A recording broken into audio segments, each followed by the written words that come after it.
I came here in 1987, as you said, and therefore I was somewhat younger than I am now. And our senior composer at that point was Vladimir Usichevsky.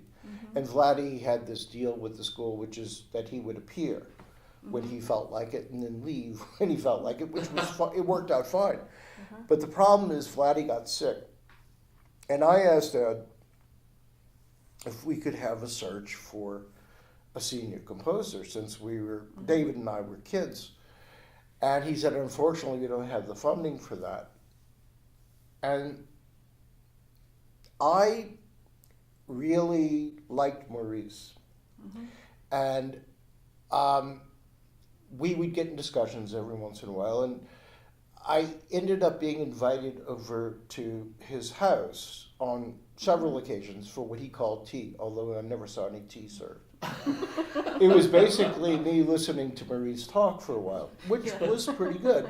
He occasionally would ask me questions, and he was about to turn 90, and he didn't mention a thing about what was going on or not going on. And I said, we can't afford a line, but it would be great if we could have the same that we have with Vladdy, visiting composers.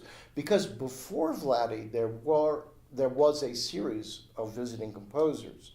But Vladdy was so popular, and also he was so recognized in electronic music, that they decided to give him this arrangement, which was wonderful. And so it occurred to me that nobody was doing anything for Maurice for his 90th birthday. And so I got the idea, look, we could put all of this together. We could have a visiting composer, that changes, and we don't have to have a line if we can raise the funds for it. I was assigned a person in development named Francie Gilmore, who was terrific. But Francie liked the idea, and she liked me, because she could see that I was really serious about this and I wasn't going to flake out. And I would do things like show up at meetings, development meetings, like 7 or 7:30 in the morning with people from the community, and Francie would ask me to speak about this idea.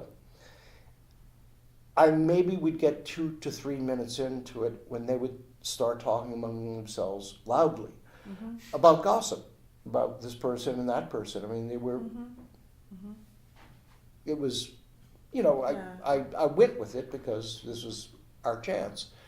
And I remember Francie walking me to the elevator after one of these episodes and saying, I'm telling you right now, we're going to make it.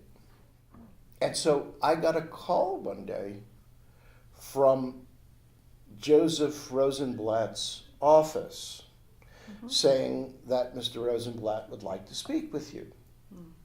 And you should meet him on thus and such a day at the Alta Club for lunch, which I did.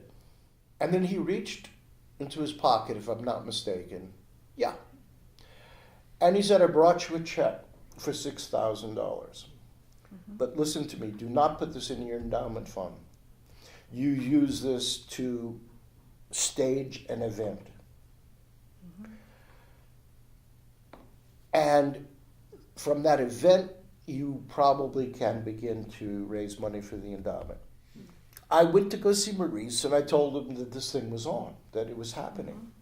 And he was quite happy about it, because he says, I've been in this community for years and years, and it's my 90th birthday, no one is doing anything.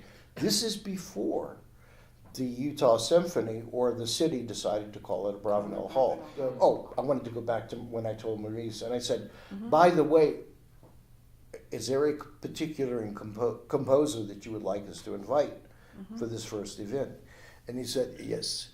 Either Jean Adams or Jean Corigliano.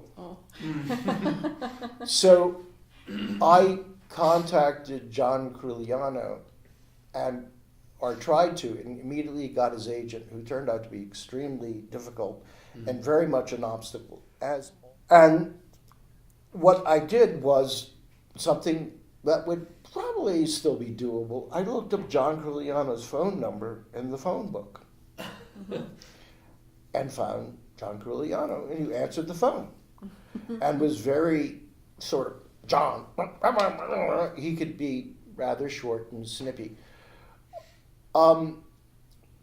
And I said this, and he said, why should I come out to Utah? And I said, Mr. Corigliano, and I said, I really can't remember the sum. I said, do you realize that the fee for this thing is, And he said, when were you thinking of having this? So, age out of the way, Corigliano, like, okay, great. But it's very important. I wanted to go back to where I left that story off. I'm rather non-linear, as you were aware.